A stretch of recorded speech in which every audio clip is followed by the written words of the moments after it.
नमस्कार, आपकी बात मध्य प्रदेश में आपका स्वागत है। मैं हूं आपके साथ संभव गुप्ता। मध्य प्रदेश की राजनीति में एक बड़े मुद्दे ने एंट्री मारी है। इस बार विवाद के केंद्र में है कांग्रेस प्रदेश अध्यक्ष जीतू पटवारी के भाई नाना पटवारी, जिनका नाम इंदौर के ड्रग्स नेटवर्क की जांच के दौरान सामने आया। पुलिस ने 2 संदिग्ध ड्रग पेडलर्स से पूछताछ के बाद नाना पटवारी को हिरासत में लेकर कई घंटे पूछताछ की और फिर उन्हें छोड़ दिया। हालांकि जांच अभी जारी है।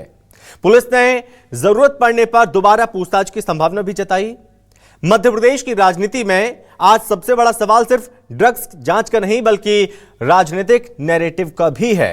जिन मुद्दों को लेकर कांग्रेस लंबे समय से बीजेपी सरकार को घेरती रही, आज उसी तरह के आरोपों के घेरे में कांग्रेस खुद खड़ी हुई नजर आ रही है। इस मामले के सामने आते ही मध्य प्रदेश की सियासत एकदम गर्मा गई है। जीतू पटवारी ने आरोप लगा दिया कि विपक्ष की आवाज दबाने के लिए उनके परिवार को निशाना बनाया जा रहा है। उनका कहना है कि यदि कोई ठोस सबूत है तो निष्पक्ष जांच होनी चाहिए, लेकिन राजनीतिक दबाव में कार्रवाई लोकतंत्र व्यवस्था के एकदम खिलाफ है। कांग्रेस इसे राजनीतिक प्रतिशोध और सरकार की साजिश बता रही है। बीजेपी का कहना है कि कानून सबके लिए बराबर है। यदि किसी का नाम जांच में सामने आता है तो पूछताछ होना स्वाभाविक है। बीजेपी नेताओं ने कांग्रेस पर मामले को राजनीतिक रंग देने का आरोप लगाया और कहा कि दोषी पाए जाने पर कार्रवाई होगी, जबकि निर्दोष होने पर किसी को परेशान नहीं किया जाएगा। तो जीतू पटवारी और कांग्रेस नेतृत्व पर भी तीखे राजनीतिक आरोप लगाए हैं, जिन पर कांग्रेस ने कड़ी आपत्ति जताई। अब बड़ा सवाल यही है कि क्या यह पूरी कार्रवाई केवल कानून के तहत चल रही जांच है या फिर इसके पीछे सियासी टकराव भी है? क्या जांच निष्पक्ष तरीके से आगे बढ़ेगी या यह मामला आने वाले दिनों में और ज्यादा बड़ा राजनीतिक विवाद बनेगा? क्या जीतू पटवारी वास्तव में राजनीतिक प्रतिशोध का शिकार हैं या फिर जांच को लेकर सहानुभूति जुटाने की कोशिश कर रहे हैं? जिन मुद्दों पर कांग्रेस बीजेपी को कटघरे में खड़ा करती थी, क्या आज वही सवाल कांग्रेस के सामने खड़े हो गए हैं? इसी पर करेंगे आज आपकी बात।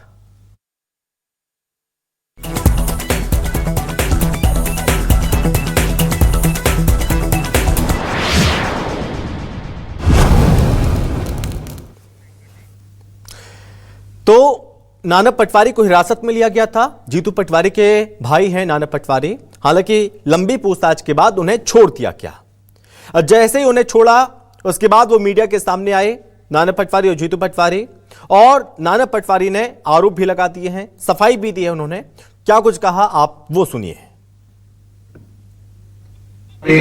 आपने कार्यकर्ता है, चुनाव में काम भी किया उन्होंने चुनाव में। हाँ। नाना भाई, काले सुनी कि आप पहले भी ड्रग्स लेते रहे हैं इन आरोपियों से। मैं इस चीज का आज खंडन करना चाहता हूँ। 3-4 साल पहले मैं ले रहा था, पर गलती से हो गई थी मुझसे। उसके बाद मैं 2-3 साल से कभी भी इन चीजों, शराब तक भी नहीं पीता।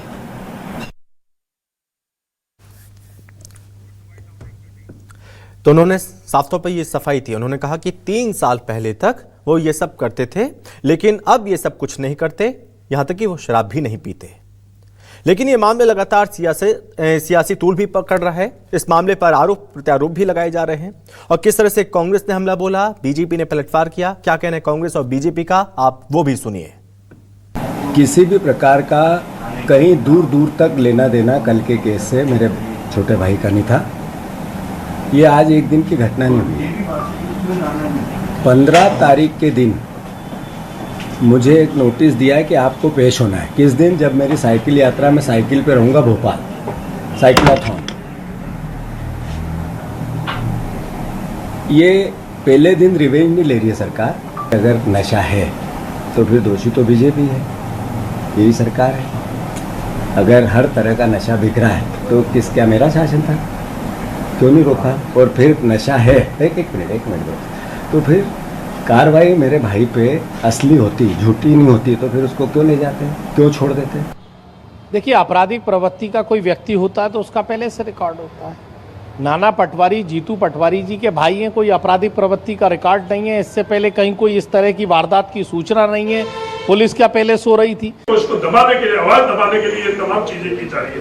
पूछताछ को हिरासत के रूप में रंगना, चाहे वो प्रेस नोट, लीगल तौर के ऊपर हिरासत में दिया, पूछताछ उठाना नहीं, मैं नहीं, आप आपको भी उठाना चाहिए।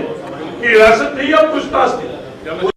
जो ड्रग्स पेडलर हैं उन्होंने उनका नाम लिया है, उनको सहयोगी बताया है, उन तक ड्रग्स की खेप पहुंच रही है, ऐसा जानकारी में आया है।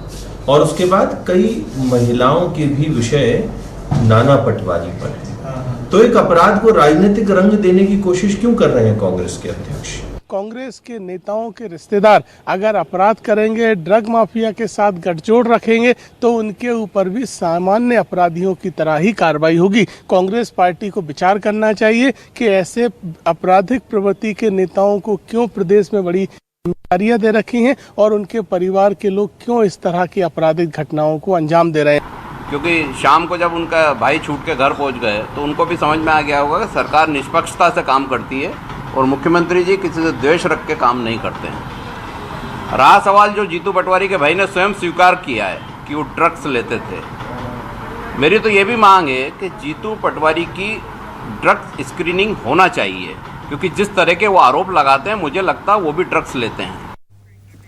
तो एक तरफ आरोप लग रहे थे नाना पटवारी पर, तो वहीं अब बीजेपी ने आरोप लगा दिए खुद जीतू पटवारी पर भी। और ऐसे में आज के सवाल क्या है? जीतू पटवारी के भाई नाना पटवारी से पूछताछ, एमपी में क्यों सुलग रही सियासी आग? नाना पटवारी का ड्रग्स मामले में कबूलनामा, ड्रग्स छोड़ने के बाद भी बना रहे निशाना। सवाल, जीतू पटवारी बोले परिवार से सियासी बदला सही नहीं, बीजेपी बोली अगर कोई भी दोषी तो उस पर होगी कार्रवाई। और साथ में सवाल ये, जीतू पटवारी के भाई के ड्रग्स कनेक्शन पर बवाल, सियासत हुई पर्सनल या कानून का सवाल। आज इन्हीं तमाम मुद्दों पर बातचीत भी करेंगे। मेहमान हमारे साथ जुड़ रहे हैं, परिचय करवाते हैं। सबसे पहले इस पर बातचीत करने के लिए हमारे साथ हैं कांग्रेस प्रवक्ता हैं रोशनी यादव जी। रोशनी जी, बहुत स्वागत है आपका।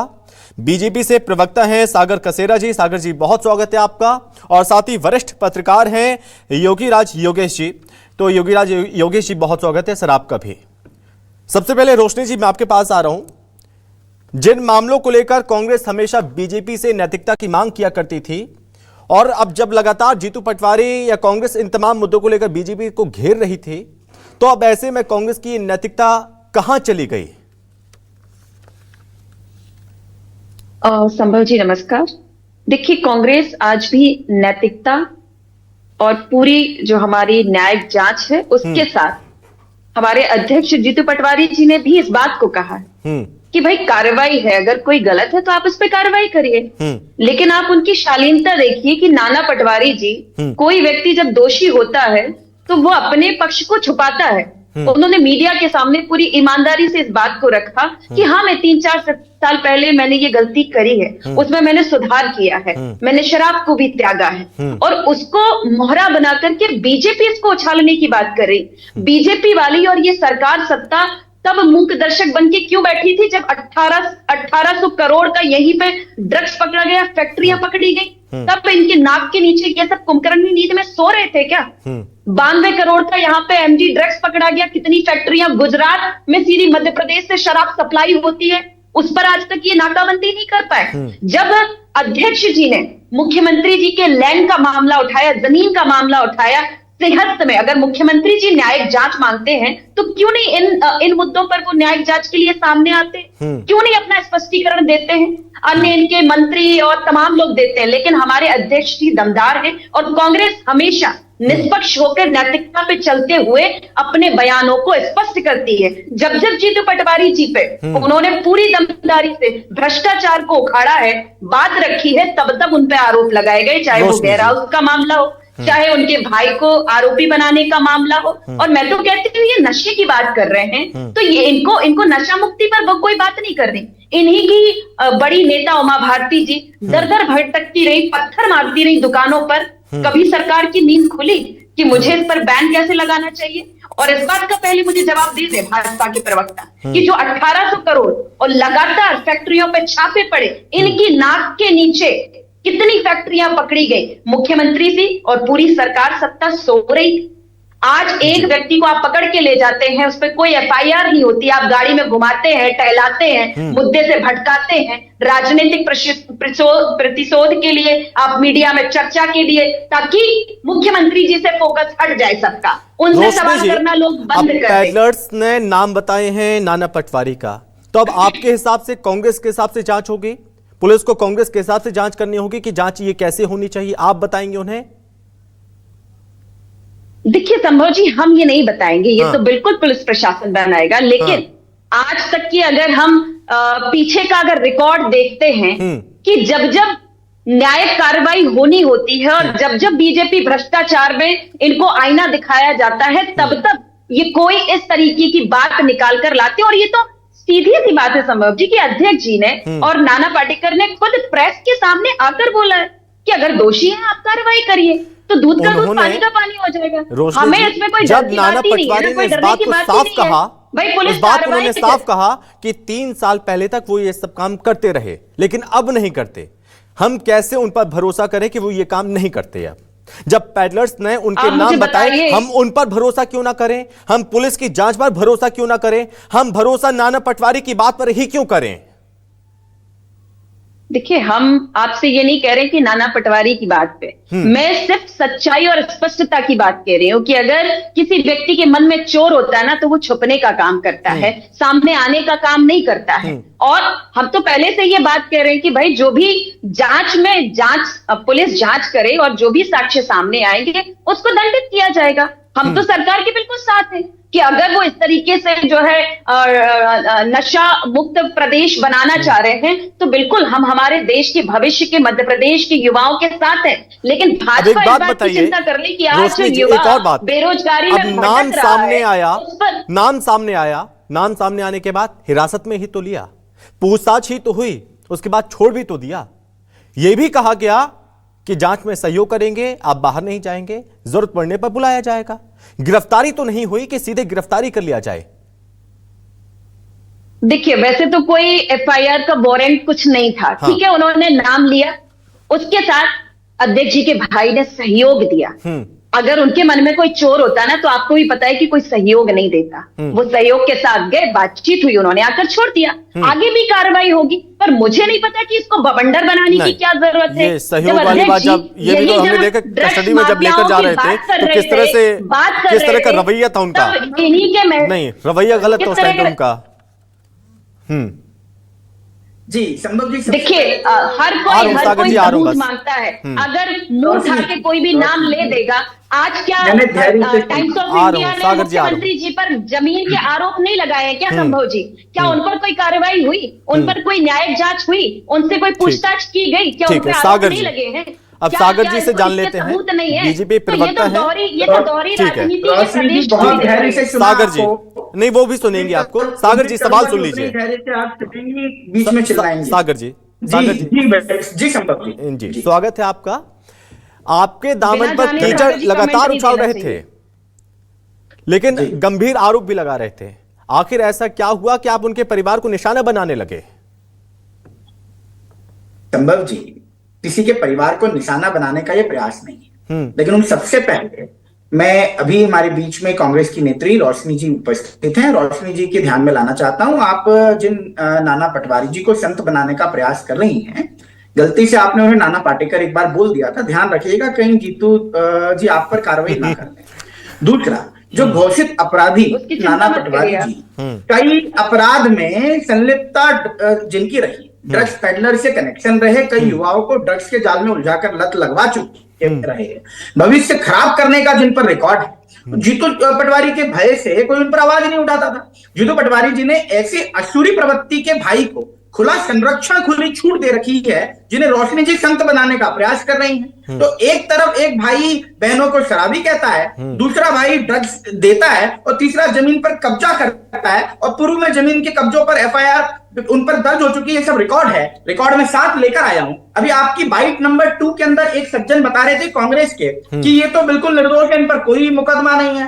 ये देखिए, 9 मुकदमे इन पर दर्ज है, इंदौर के राजेंद्र नगर और भवरकुआ थाने में। ये मैं बता देता हूं। नाना पटवारी जी जिस ड्रग्स पेडलर के साथ ये पाए गए, ये उनका फोटो है, इनके साथ इनकी दोस्ती है और ये लंबे समय से रही।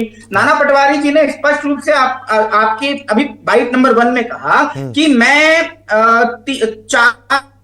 3-4 साल पहले ड्रग्स लेता था। फिर उन्होंने कहा कि 2-3 साल से मैंने शराब भी नहीं पी। तो पहले तो वो ये तय कर लें कि उन्होंने कितने साल पहले ड्रग्स लेना चालू किया था और कब से शराब बंद करी है। लेकिन यहाँ स्पष्ट रूप से दिखाया है कि आप देखें, अखबारों की सुर्खियों में नाना पटवारी जी के और उनके ड्रग पेडलर के साथ के संबंध है, यहाँ पर आपको दिखाई देंगे। इसके अतिरिक्त इनके फोटो इनके ताराना दोस्तों के, मित्रों के, सभी इंदौर के कई अखबारों में ऑलरेडी छप चुके हैं। अब साफ तौर से नाना पटवारी जी लड़कियों के लफड़ों में भी उलझे पाए गए, बलात्कार ये पुराना मामला है दर्ज है। अब इस विषय पर जीतू पटवारी जी और रोशनी जी जरा संज्ञान ले लें तो मुझे अच्छा लगेगा। अब देखिए, इन्होंने भारतीय जनता पार्टी पर आरोप लगाने का प्रयास किया कि भैया ड्रग तो भाजपा के शासन में है, तो ये तो बहुत खुशी की बात है। आप ये सोचें कि आप ड्रग का माहौल बनाएं, ड्रग का जाल बनाएं, ड्रग खरीदें, ड्रग बेचें और आरोप भाजपा पे लगा दें। तो जब नाना पटवारी जी 3 साल पहले ड्रग लेते थे तो क्या भारतीय जनता पार्टी का नेता उनको आके ड्रग देता था? तो ये बात तो नाना पटवारी जी से पूछिए, किससे लिया करते थे? अब आप ये बताइए सागर जी, इस मुद्दे को कानून की जगह राजनीतिक मुद्दा क्यों बनाया जा रहा है? फिर अगर कार्रवाई होगी तो निष्पक्ष होनी चाहिए, ना कि इसको राजनीतिक मुद्दा बनाना चाहिए। राजनीतिक मुद्दा बनाने का काम जीतू पटवारी जी ने किया प्रेस कॉन्फ्रेंस करके, जब उन्होंने नाना पटवारी को अपना भाई होने के नाते इस प्रकार के उन पर भाजपा इस प्रकार का षड्यंत्र कर रही है, ऐसे कथित आरोप लगाने का प्रयास किया। भाई नेचुरल की बात है। सबसे बड़ा प्रश्न ये है ही नहीं कि कोई किस राजनीतिक दल से जुड़ा है। सबसे बड़ा प्रश्न तो यह है कि कानून सबके लिए समान है या राजनीतिक रसूख रखने वाले व्यक्तियों के लिए अलग व्यवस्था रखेंगे। कांग्रेस को यह भ्रम त्याग देने की जरूरत है कि राजनीतिक पद, पारिवारिक संबंध या प्रभाव कानून से ऊपर हो सकते हैं। मोहन यादव जी का सुशासन है, यहाँ पर सबके लिए समान न्याय संहिता है और पुलिस उपलब्ध तथ्यों के आधार पर, साक्ष्यों के आधार पर उन्होंने कार्रवाई की और आवश्यकता पड़ी तो उन्होंने पूछताछ की और आपने ही कहा कि उन्होंने छोड़ भी दिया। लेकिन जब पुलिस ने छोड़ा तो पुलिस को धन्यवाद नहीं दिया और पकड़ा तो इस पर बातें कर ली। उन्होंने कहा कि वो तो कितने संत के रूप में पुलिस के साथ कोऑपरेट कर रहे थे। वो वीडियो सबके सामने है, सोशल मीडिया में लाइव है। पुलिस को धमकाते हुए दिखाई दिए नाना पटवारी जी, और आप कह रहे हैं वो कोऑपरेटिव थे। कांग्रेस अध्यक्ष जीतू पटवारी जी के भाई से जब पुलिस पूछताछ करती है तो मुझे लगता है कि ये मामला जब न्याय के अधीन है तो अंतिम निर्णय न्यायालय करेगा ना। आप उसको जब प्रेस ब्रीफिंग करके आप भारतीय जनता पार्टी पर आरोप लगाते हैं तो इस प्रकार से संभव जी ये राजनीतिक रंग लेता हुआ नजर आता है। भाई सार्वजनिक रिकॉर्डों में, मीडिया रिपोर्टों में समय पर नाना पटवारी जी का नाम विभिन्न आपराधिक मामलों में है, वो मैंने स्पष्ट किया है आपको। क्योंकि अब ये बार बार कहा जा रहा है सागर जी कि जीतू पटवारी तमाम मुद्दों को लेकर घेर रहे हैं, उन मुद्दों को उठा रहे हैं, इसलिए यही वजह है कि दबाने की कोशिश की जा रही है और राजनीतिक दबाव है ये। मैं आपके पास लौटूंगा योगीराज योगेश जी, मैं आपके पास लौटूंगा सागर जी। योगी जी सर, बहुत स्वागत है आपका भी। सर मैं आपसे समझना चाहूंगा इस पूरे मामले को, सर आप कैसे देख रहे हैं और क्या लग रहा है कि कौन इस मामले में पॉलिटिकल नैरेटिव सेट कर रहा है? नहीं, इसमें दोनों ही एंगल बिल्कुल ठीक है। पहली बात तो यह है कि ये साबित हो गया, अभी तक तो नाना पटवारी को कोई जानता भी नहीं था। बिल्कुल, अब लोग न केवल नाना पटवारी को जान रहे हैं बल्कि उनकी खूबियों के बारे में भी जान रहे हैं।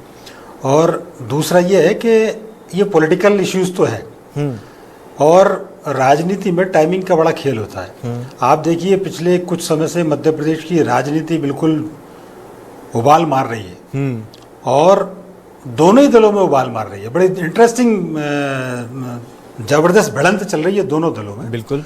और हमने कुछ दिन पहले देखा था जब मुख्यमंत्री ने एक कमेंट किया था कि 2 कोड़ी का जीतू पटवारी की ओर इशारा करके उनका कमेंट था ये। हाँ। 2 कोड़ी का नेता है वो। फिर इन्होंने कुछ कमेंट किया। फिर अभी जीतू पटवारी ने वो जो इशू उठाया वीर भारत न्यास का, 1 रुपए की जमीन 500 करोड़ की जमीन 1 करोड़ रुपए में देने का, तो कांग्रेस के ही नेता दिग्विजय सिंह जी जीतू पटवारी के पीछे पड़ गए। तो राजनीति मध्य प्रदेश की बड़ी इंटरेस्टिंग मोड़ पे है इस समय और ऐसी खींचतान बची हुई है, ऐसी आमने सामने की तलवारें चल रही है कि ऐसी पहले कभी देखा नहीं गया। स्पष्ट तौर पर जैसे सीमा पर दुश्मनों के बीच लड़ाई होती है वैसी लड़ाई इस समय चल रही है दोनों दलों के बीच। तो ये पॉलिटिकल इशू भी है और ये निश्चित तौर पर ये बात सही है कि जीतू पटवारी के भाई को गिरफ्तार किया गया तो ये पेडलर की जानकारी पे गिरफ्तार किया गया उनको। और कहीं ना इसमें कोई दो राय नहीं है, तो उन्होंने स्वीकार किया है। कहीं ना कहीं जब हाई प्रोफाइल मामले आते हैं तो ये मामले कहीं ना कहीं अपने आप ये राजनीतिक धारणा वाले, राजनीतिक दबाव की धारणा वाले जरूर बन जाते हैं।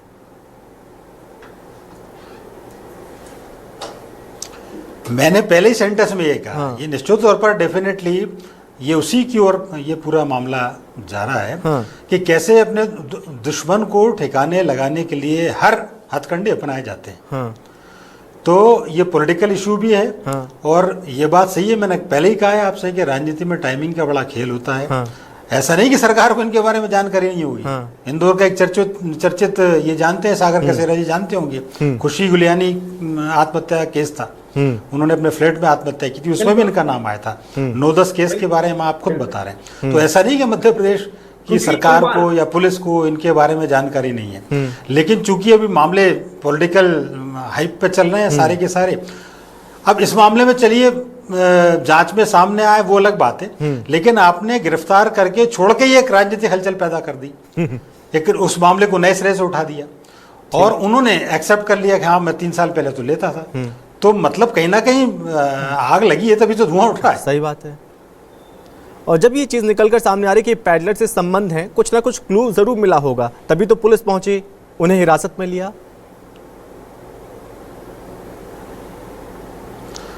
नहीं, डेफिनेटली उनके पैडलर से ये जब इतने सारे केस चले तो आप निश्चित मान के चलिए कि सरकार के पास, उनके पुलिस के पास, उनके पास बहुत सारी इंफॉर्मेशन है। और इसके पहले भी उनसे कई मामले में पूछताछ हो चुकी है। इस मामले में भी यही हुआ। हम थोड़ी देर के लिए मान भी लेंगे साहब ये पॉलिटिकल वेंडेटा के तहत ये सब किया गया, ठीक है, लेकिन कुछ ना कुछ तो है उनके साथ इतने सारे जो मुकदमे लगे हुए हैं। तो ये मामले दोनों तरफ से हैं और इसमें गलती निश्चित तौर पर ये इसलिए राजनीति में ये कहा जाता है कि आपकी छवि स्वच्छ होना चाहिए। कब किस मोड़ पर आपकी इमेज का बट्टा बैठ जाए इसकी कोई गारंटी नहीं। रोशनी जी, अभी तक तो ये माना जा रहा था और कांग्रेस के नेताओं की ओर से, आपकी ओर से कहा जा रहा था कि सिर्फ उन पर ये दाग लगाने की कोशिश है, उनकी छवि को खराब करने की कोशिश है, उन्हें बदनाम करने की कोशिश है। 9 मुकदमे उन पर पहले से दर्ज हैं। क्या जीतू पटवारी अब विक्टिम कार्ड खेल रहे हैं क्योंकि अब उनके परिवार पर यह बात आई है? अगर ये जांच में दोषी पाए गए तो क्या कांग्रेस जवाबदेही एकदम तय करेगी अपनी? देखिए समझ जी, पहली बात तो अभी जो भाजपा प्रवक्ता मुझे न्यूज की कटिंग दिखा रहे थे, मतलब न्यूज की कटिंग में जो छपा होता है उसको ये सच मानते हैं, पहले इस बात को स्वीकार ले। क्योंकि जब मुख्यमंत्री जी के लिए पूरा टाइम्स ऑफ इंडिया में पूरा पेपर छपा था तो उस बात को ये सारे लोग नकार रहे थे। तो मुझे हंसी आ रही इस बात को कि ये सच किसको मानते हैं या झूठ किसको मानते हैं। अरे आपने फोटो दिखाया, आपको ये फोटो दिखाया नहीं है। अब देखिए आप बीच में मत बोलिए, बीच में मत बोलिए। अभी आप मुझे शालीनता का सबक दे रहे थे, शालीनता का सबक दे रहे थे, तो थोड़ी सी शालीनता बनाइए। आपने इस पर आरोप लगाया ना, तो मैं आपको उसका जवाब दे रहा हूँ कि मैंने फोटो दिखाया, मैंने न्यूज की कटिंग में तो क्या क्या दिखाया। इस न्यूज में तो नाना पटवारी जी को लड़कियों के कपड़ों के साथ बलात्कार भी लिखा है। इस न्यूज में तो नाना पटवारी जी पर और भी गंभीर आरोप लगे हैं। अरे उस बारे में तो मैंने बात भी नहीं की आपके। इस न्यूज में तो खुशी कुर्बान की आत्महत्या का विषय छपा है। एक सेकंड सागर जी, एक मिनट। आप साफ सुथरे नहीं हो जाएंगे। आपका भ्रष्टाचार रिपोर्ट पर मौजूद है, चुप कराइए। ये लिखा है, इस बारे में मैंने बात भी नहीं की आपसे। तो रोशनी जी, मैंने तथ्यों पर आधारित बात की है। आप एक सेकंड, झूठ फैलाना और झूठ की दुकान चलाना ये कांग्रेस का काम है। रोशनी जी, चोर की दाढ़ी में तिनका इसलिए भड़क रहे हो। सत्य पर प्रकाश डाली आपका नाम रोशनी है और सत्यों पर रोशनी डालने की जरूरत है। अरे पहले आपको तथ्यों में ठीक है सर, आपको जब आप झूठ बोलने लगी तो मैंने कहा बता देता हूँ आपको कि मैं क्या कहना चाह रहा हूँ। थैंक यू सर, समय की कमी है, कम से कम वो तो नहीं है, समय की कमी है, यहीं रोकना चाहेंगे। फिलहाल पुलिस की जांच का विषय है, पुलिस जांच करेगी इस पूरे मामले में। जो भी तथ्य निकलकर सामने आएंगे उसके बाद दूध का दूध पानी का पानी हो जाएगा। कौन सही है, कौन झूठा है, कौन आरोप लगा रहा है और किसके आरोप सच्चे हैं, किसके आरोप झूठे हैं। सागर जी बहुत धन्यवाद, रोशनी जी बहुत धन्यवाद और योगी जी बहुत धन्यवाद आपका भी इस चर्चा में शामिल होने के लिए। फिलहाल इस चर्चा में बस इतना ही। नमस्कार।